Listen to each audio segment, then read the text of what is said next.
Hello, friends. Professor John Branch here. Welcome to another episode of Breaking Schemas, where we talk about all things disruption, change, evolution, new ways of thinking, new ways of doing things. Unfortunately, this week we are absent. My co-pilot, my co-author, my co-host, Professor Marcus Collins. He's off on leave, but I'm super excited to welcome an old friend of mine and, of course, a Michigan alum, Dave Keil. Dave, how are you today? I'm great, John. Thanks for having me on, man. I'm excited. And what did you mean by old? Like, did you mean old, like we've known each we've other been for friends a long time? Yes, That's long time. that's That's all right. it. Good, perfect. Good, thank you. Dave, we're going to get into Franworth. We're going to get into all of your recent not-for-profit agency kind of work, but let's take it way back. I know that you leveraged your bachelor's degree in engineering from Michigan, like straight after graduation in an engineering-oriented position, but in CPG, consumer packaged goods. Tell us a little bit more about that. Yeah. So the first job out of school was Frito-Lay. They were recruiting engineers to go be the future leaders of the company, and so I was the second class that they did that. That group today are the leaders of Frito-Lay and PepsiCo. So it worked. Really incredible. So I started supervising a team in a plant in San Antonio, Texas, right out of school. I mean, by August after graduation, I was working, leading a team in manufacturing, and spent a good 10 years at Frito, just learning everything operations. Along the way, John, I went back and got my MBA. And so that was an important turning point as well.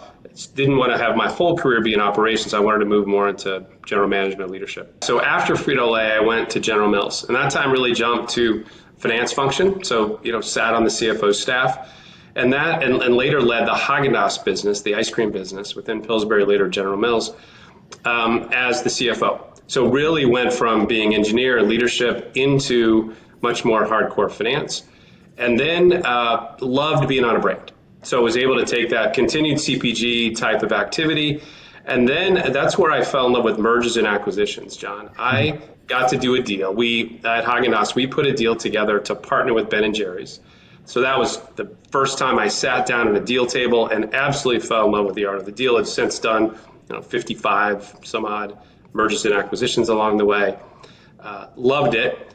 And then got a taste of franchising. So we did another deal combining Nestle ice cream business with Haagen-Dazs ice cream business in a joint venture called Ice Cream Partners. And there were, while I was on that board, there were a lot of things left over. International research and development, and this little business called the Haagen-Dazs Shops business, which was actually a franchise. And I got a chance to lead that for 3 years. So that was my first taste of leading a franchise team. I later then jumped to Ecolab.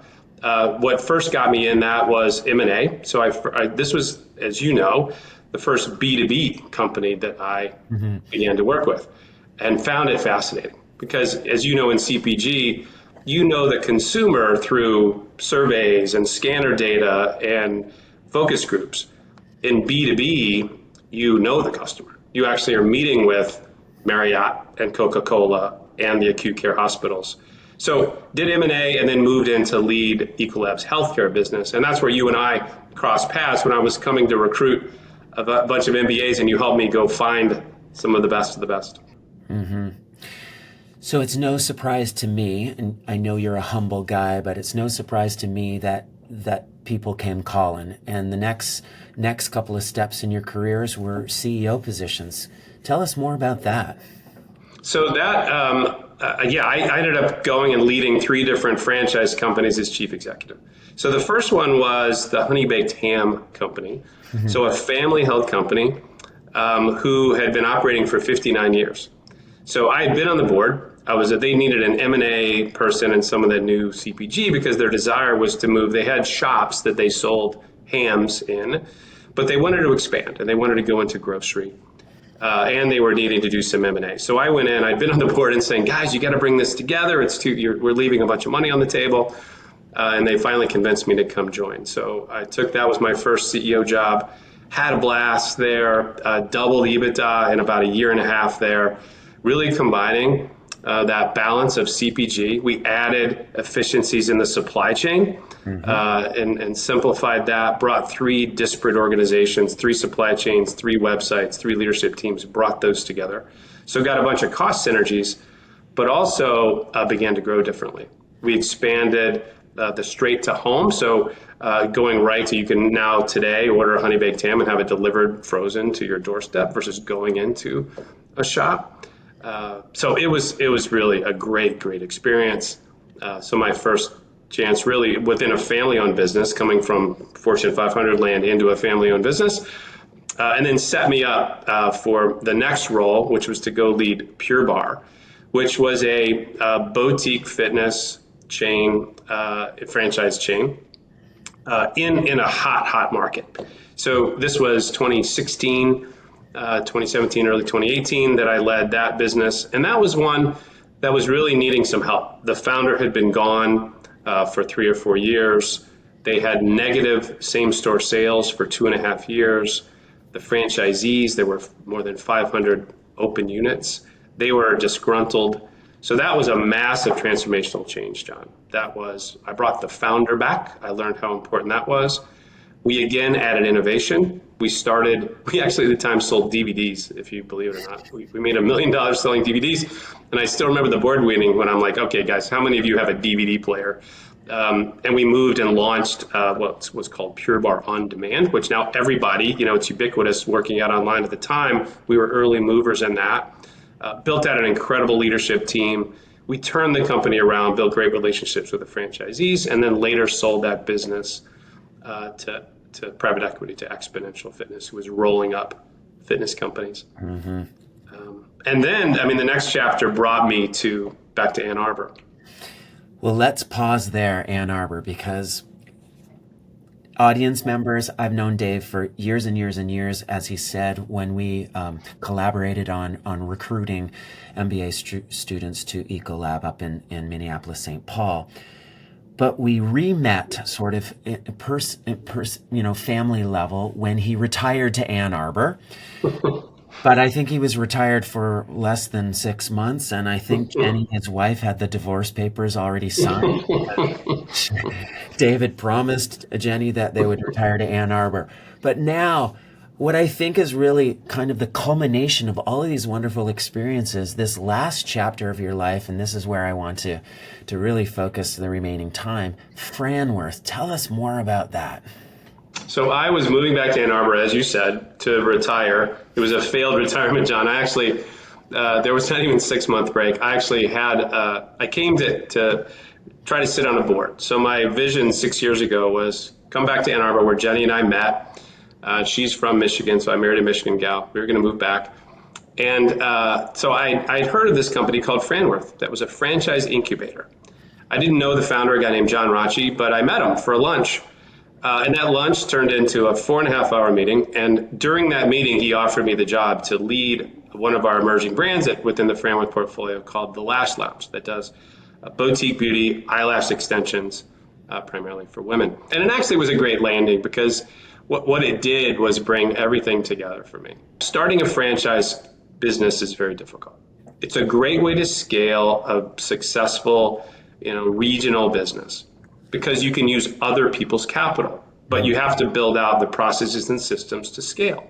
So the Lash Lounge was a great example. The founder, Anna Phillips, had developed and was the innovator in eyelash extensions, making a woman's face look beautiful. The one thing a woman will do first thing in the morning, the data show, if you could pick one thing in the beauty regime, would do mascara, fix eyelashes, because that's the window to your soul. It's how we communicate, looking each other in the eye. So it was a budding business with 19 units open in Dallas, but we wanted to scale.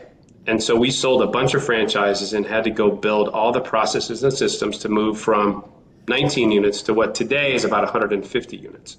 So I came in and partnered with them. That's what Franworth does. Partners with founders, brings intellectual and financial capital to bear, take equity in the company. So we took half the company, and I had the other half. We started with 19 units. We grew it. Long story short, this last February, we sold the company to private equity for, mid-double digits, EBITDA multiple, and, life-changing for the founder, and, a great win for the Franworth team. Yeah. So that's kind of what we're up to.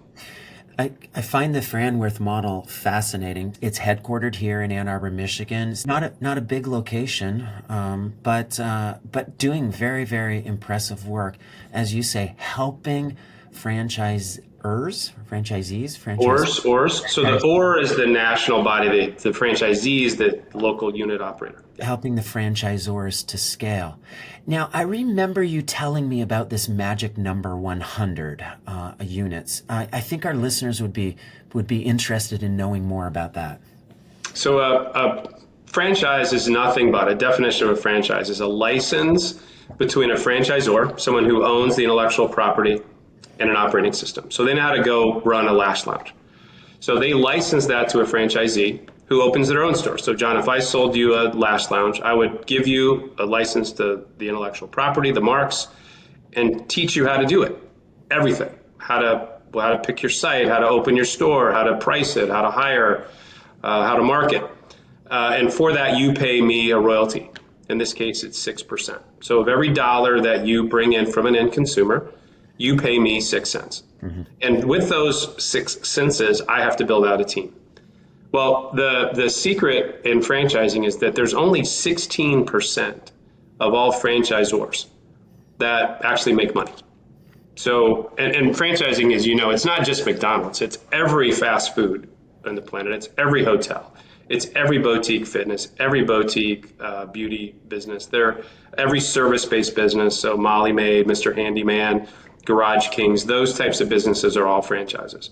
So it's a great way to scale and replicate, but it's hard to do. Only 16% get to that 100 mark. And that tends to be the number, John. If you can go and get 100 units open, then you have a successful franchise. And that's really what Franworth existed to do by our founder, John Rachi, who's founded the company on mentorship to go help mentor small business owners grow. Well, you've got to sprint to get to 100 open, or you won't be able to support all the franchisees properly. So again, franchising is a great way for a franchisee to win.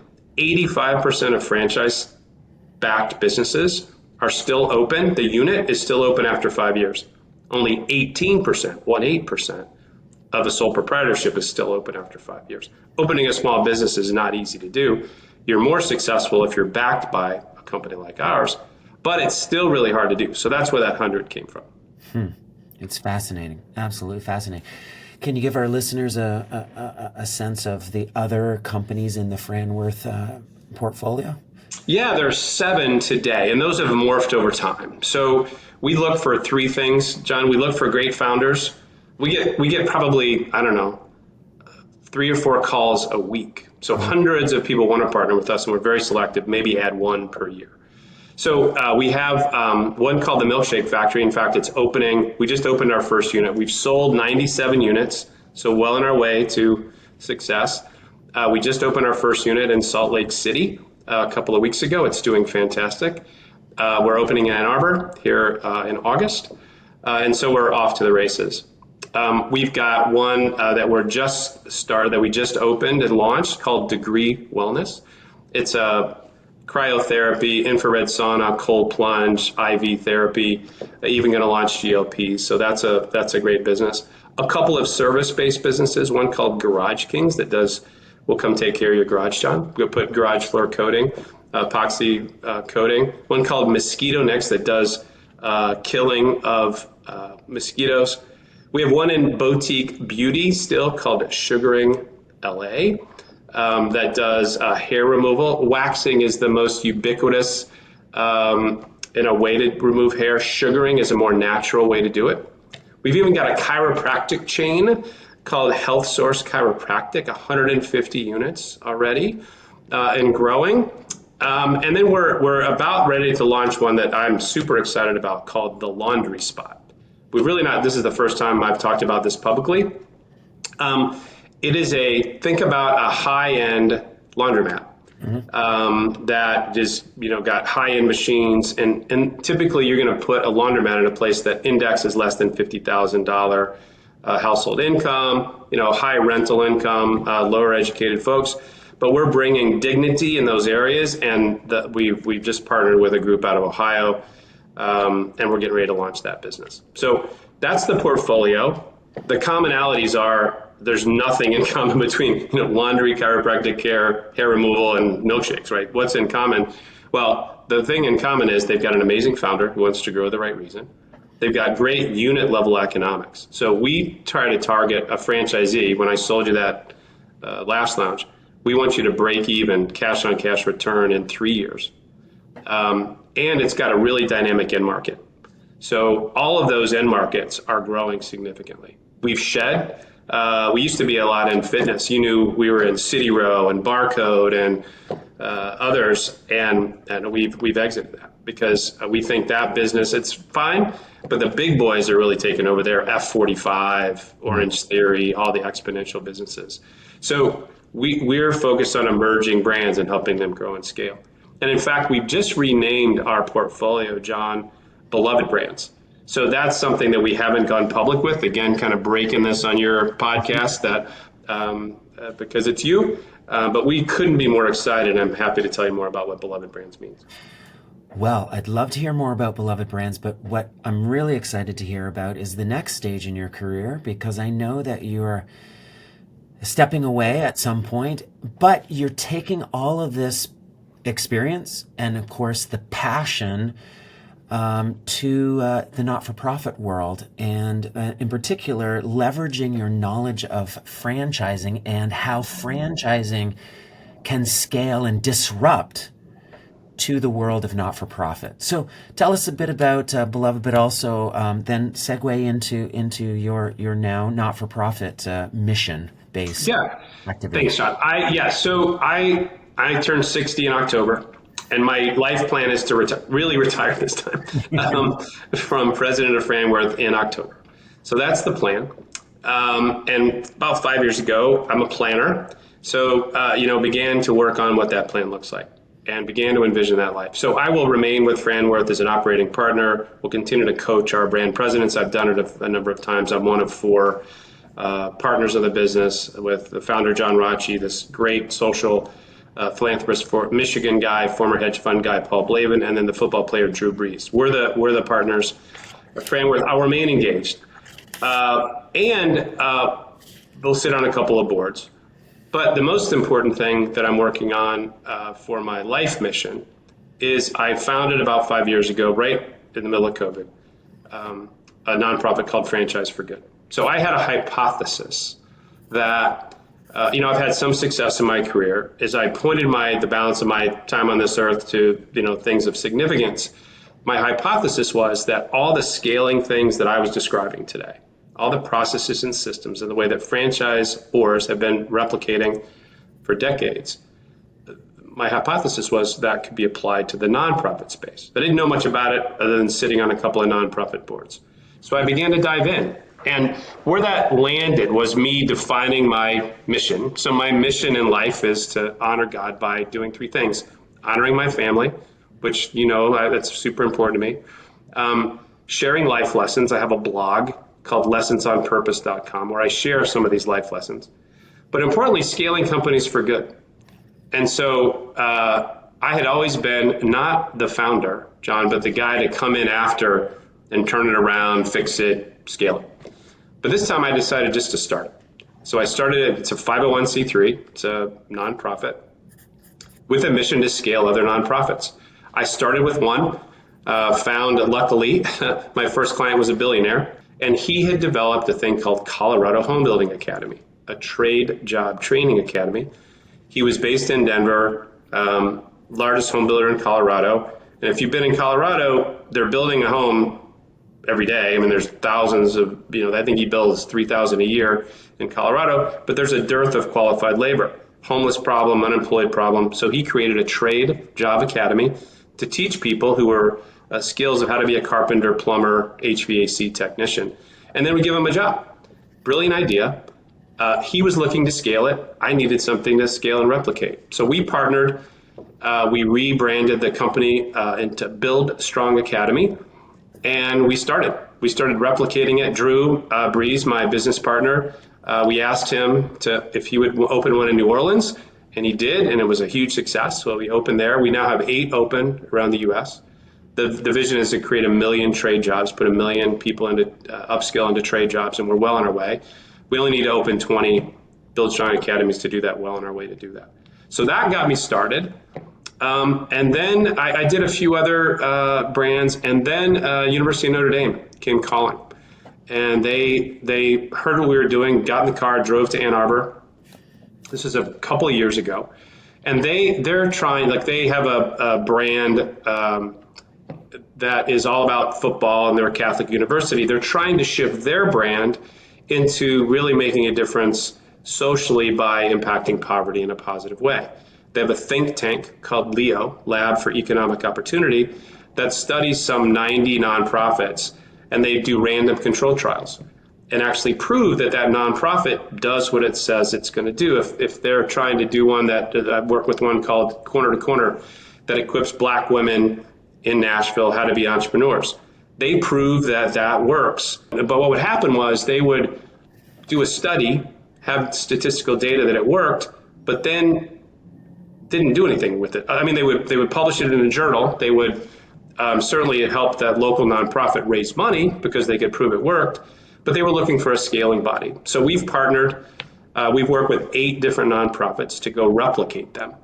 So I'm working with several right now in the portfolio to just help them effectively franchise. That's why we call the company Franchise for Good. So what we did found and have proved that hypothesis was right, that the same processes and systems that franchises use to scale and replicate do work in nonprofit. In fact, we just had a meeting yesterday with 2 of them that they're running the playbook. John, they're running the playbook that, we used at Pure Barre and HoneyBaked Ham and Haagen-Dazs Shops and the Lash Lounge. It's working for, one group called Empower that equips people of color how to be coders. And the results are unbelievable. They come in making $6,000 a year. They leave making $65,000 a year. Another one, Catholic Charities of Fort Worth have a cool wraparound program called Padua. So we were just meeting with them yesterday, and it was just warming my heart because they're talking about the essence of their brand and what their offer, refining their offer and building out their strategy as good as any Fortune 500 type of processes. And these are, small scaling nonprofits. So it's just super, you can hear the excitement. I mean, it's so fun to do. Well, I've been on a not-for-profit board for a while now, and you and I have been in the business long enough to know that these organizations do amazing work in their communities, but most of them, the vast majority, remain small, not even regional, small municipal level because they don't know how to scale. And your hypothesis has proved to be true, that the lessons of franchising can be applied to not-for-profit. And to bring it full circle, remember this podcast is about disruption. I would say the big lesson today is franchising as a disruptive business model, or franchising as a disruptive approach, particularly now in this latter part of your career in the not-for-profit space. And I applaud what you're doing. It's just amazing. Thank you, John. And I think, let me bring it back to what we're doing now at Franworth. So we had an aha. Brought a new investor in named Paul Blavin, another Michigan guy, undergrad, graduated with me out of Ross or Michigan Business School back in the day. Went out Harvard MBA, went and started a hedge fund in New York, raised over $2 billion. And then about 15 years ago, gave his money back, had incredible returns, gave his money back and started moving to philanthropy. The tunnel at Chrysler Arena is named the Blavin Tunnel. It's Paul Blavin. He's done this incredible thing called Blavin Scholars at University of Michigan, where he's taking people that came out of the foster care system, giving them a scholarship, but more than that, wrapping around a whole set of services, a cohort and coaching. So that's the type of man he is. He met John Rocci through Michigan football, my partner, and joined our team. And what's interesting is a guy that didn't come from franchising, but came from hedge fund and now a lot of social work. He's like, you guys, you're incredible at creating jobs and putting small business people into business. So, in many ways, John, the American dream is not thriving. People don't believe that, it used to be you could bootstrap yourself, start your own business and be successful. And he's like, you guys, you know how to go put people in business. Why aren't we doing it more? And we're like, well, the problem is franchising is set up that you have to have $500,000 of net worth to buy a franchise. And Paul said, why do we do that? And we're like, I don't know why we do that. That's what we do. And so by asking really hard questions, we're disrupting the business, John. We're building what we're calling beloved brands, our 7-brand portfolio. And we're removing $500,000 as the hurdle to buy a franchise. We're going to test for your competence as a leader. Yes, you've got to be fiscally responsible.